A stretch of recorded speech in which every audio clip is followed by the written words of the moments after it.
Igipolisi cy'u Burundi kimenyesha ko abenegihugu muri rusangi bahimbaje imisi mikuru ya Noel n'umwaka mushasha mu mahoro n'umutekano mu gihugu cyose nkuko bishikirizwa na Opesen Indezire Nduwimana, umuhanuzi mu byo kumenyesha makuru akaba n'umuvugizi w'igipolisi cy'u Burundi. Ngo naho umutekano wari wifashe neza muri rusangi, ngo hari vyagiye birashika hirya no hino. Ahatanga karorero ko mu karere k'uburengero abantu bagera kuri 3 batowe bapfuye, harimwo abana 2 bakivuka. Mu karere k'ubumanuko, Desire Ndayishimiye amenyesha ko hashoboye gufatwa igitoro cyo mu bwoko bwa mazutu kingana n'amaritiro 1100 hamwe n'amaritiro 200 y'igitoro cyo mu bwoko bwa essence. Ko mu bumanuko Rumonge mu ntara ya Rumonge kugenekerezo rya 9/2022 igipolisi cyateguye igikorwa cyo gukizura mu ijoro hari muri quartier Iteba. Igihe uwo murimo wariko urarangurwa, hafashwe amabido 17 yuzuyemwo mazutu ingana amaritiro 580 yibwe mwishira hamwe Sojeya Satom. Inkozi z'ikibi zarafashwe ziriko zirakurikiranwa imbere y'ubutungane. Bukeye bwaho kwigenekerezo ry'10/2022 igikorwa kijanye n'umusako cararanguwe muri quartier Nkayamba mu gisagara ca Rumonge.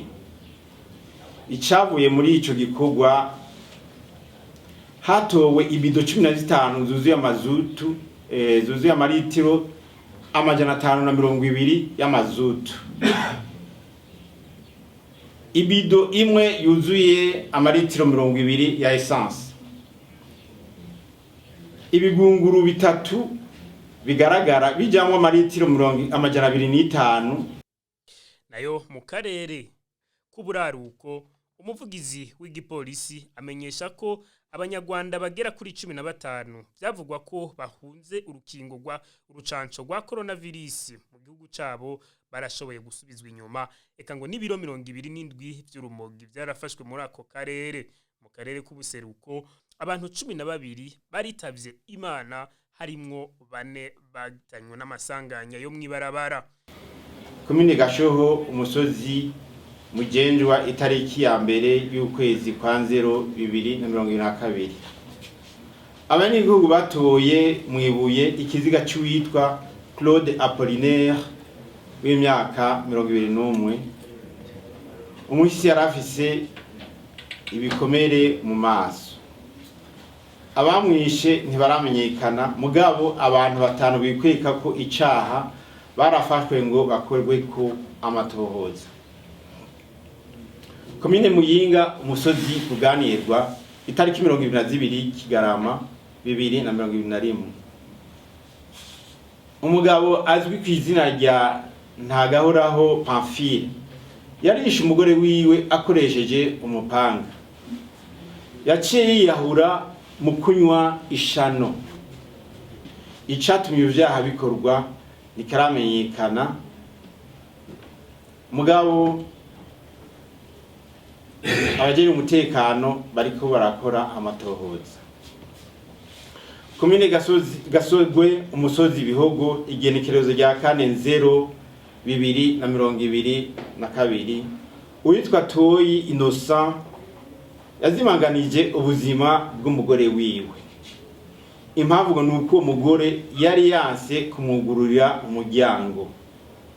Iyo nkozi y'ikibi yarafashwe kugira ngo ikorwe ko amatohoza.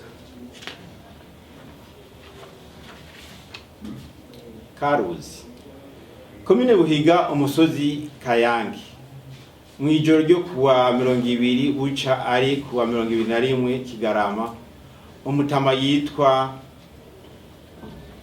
Barumwina Sylvestre w'imyaka 60 yarishwe ariko aratahiwe.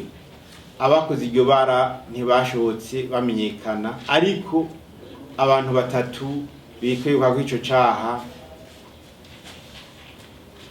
barahagaritswe ngo bagirwe ko amatohoza. Komine Buhiga ku murwa mukuru wa komine itariki 27 Kigarama 2021. Umukenyezi yitwa Kamariza Mariam yakubise umwana wiwe Kezakimana Nazra gushika aramwica, amwagiriza ngo yatutse umutamakazi Sifa. Uwo mugore ariko arakurikiranwa imbere y'ubutungane.